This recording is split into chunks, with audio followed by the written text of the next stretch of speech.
Hey everybody, Alex here with a post-war pickup. This is a pretty big one for me. Pretty excited about this. My very first Roberto Clemente card.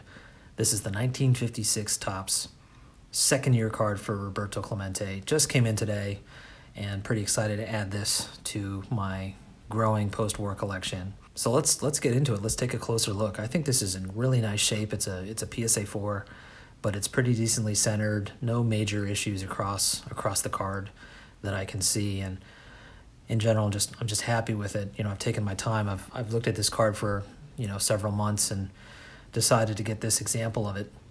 When I think 56 Topps, I really think of this card first, just because the design of 1956 has this kind of dual image thing going on, and I really love this action shot of Clemente leaping into the air to catch the fly ball. I just think it's really awesome. And I went ahead and looked around online, and I found the original photograph that the artwork is based on. And you can see they were really faithful to the original photograph, so much that you can see that the advertising on the back of the outfield wall is exactly the same. And incidentally, if anybody wondered what that was, it's for a company of shoe polish. They were called Esquire Boot Polish.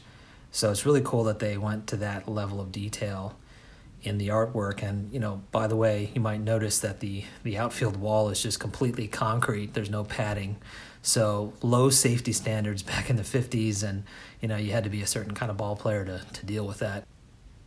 Okay, so let's go ahead and take a look at the back. This is a gray back, and with 1956 Topps there are gray backs and there are white backs. And without getting into the weeds too much here, because honestly I don't really know that much about it, I'm sure that somebody who collects this set knows a lot more than I do, but what I did find interesting is that basically Topps had one printer going with the gray and one going with white, and basically they were just trying to meet what they anticipated the demand would be at the beginning of the series when they were first printing all these cards out. So that accounts for having the two different types. I want to talk a little bit about Roberto Clemente.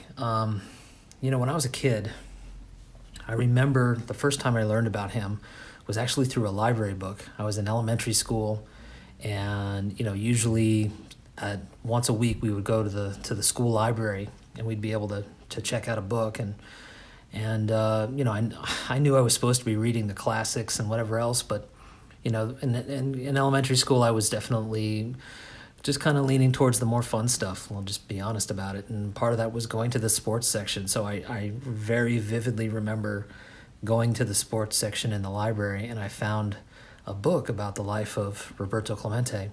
Didn't know anything about him. I think I probably recognized the name, but I really didn't know the story. And keeping in mind this was a children's book essentially, I was probably 8 or 9 years old at the time. When you read that story, especially when you don't know it, it's a bit of a shock to get to the end of that story. Certainly as a kid, I remember that it had a big impact on me. But what's kind of great about that is you instantly recognize the mythic qualities of what this guy represents. It's so much more than just baseball. Baseball would have been enough, but it's so much more about the fact that this guy lost his life sacrificing his time and effort for the sake of other people. And that's something that definitely makes an impression on anybody, but it certainly makes a good impression on a young person. So when I think of Roberto Clemente, that's something that I think about. I think about the impact that somebody can have even after they're gone on others. So anyway, if you're feeling like you want to kind of look at some more Clemente cards, I would highly recommend you check out the channel Lou Rock TV. He's a big-time Roberto Clemente fan and collector, has a lot of great stuff to share, so I definitely encourage you to go check out his channel. So that about wraps it up for this video. Thanks so much for checking out the card, the video, and for connecting. Really means a lot to me, guys. Take care. Talk to y'all soon.